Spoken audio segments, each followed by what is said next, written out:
L'esclavage est l'élément le plus abominable, crucial, inhumain de toute l'histoire du monde. L'Afrique a perdu beaucoup de ses fils.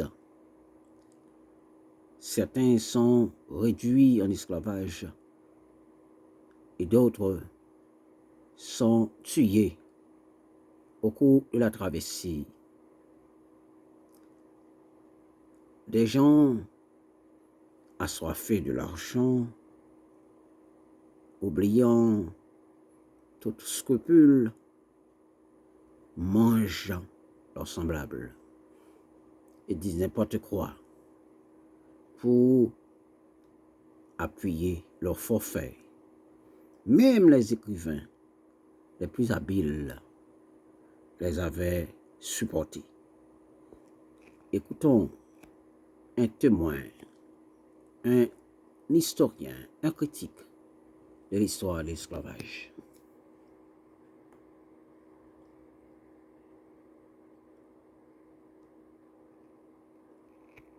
Rapidement à travers le sud des États-Unis, se concentrant dans les régions côtières de la Caroline du Sud, de la Géorgie et de la Virginie, ainsi que dans les terres fertiles le long du fleuve Mississippi en Louisiane et au Mississippi.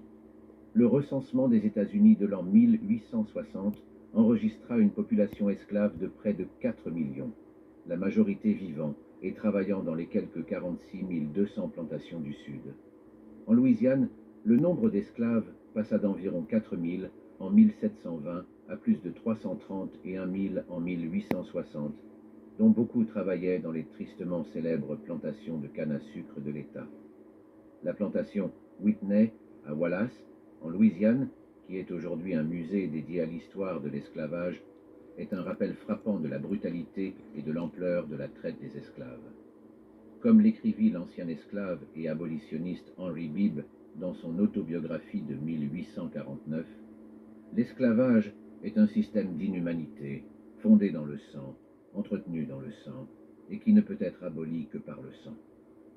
La vie dans ces fermes d'esclaves était brutale et déshumanisante. Les esclaves étaient soumis à un travail exténuant du lever au coucher du soleil, avec peu de repos et souvent sous la menace de punitions physiques. Frederick Douglass, un ancien esclave devenu un éminent abolitionniste, décrivit les conditions dans une plantation dans son autobiographie de 1845, Narrative of the Life of Frederick Douglass, an American Slave. Les esclaves choisis pour aller à la grande ferme pour l'allocation mensuelle pour eux-mêmes et pour leurs compagnons d'esclavage étaient particulièrement enthousiastes. En chemin, ils faisaient résonner les vieilles forêts denses sur des kilomètres à la ronde de leurs chants sauvages, révélant à la fois la plus grande joie et la plus profonde tristesse.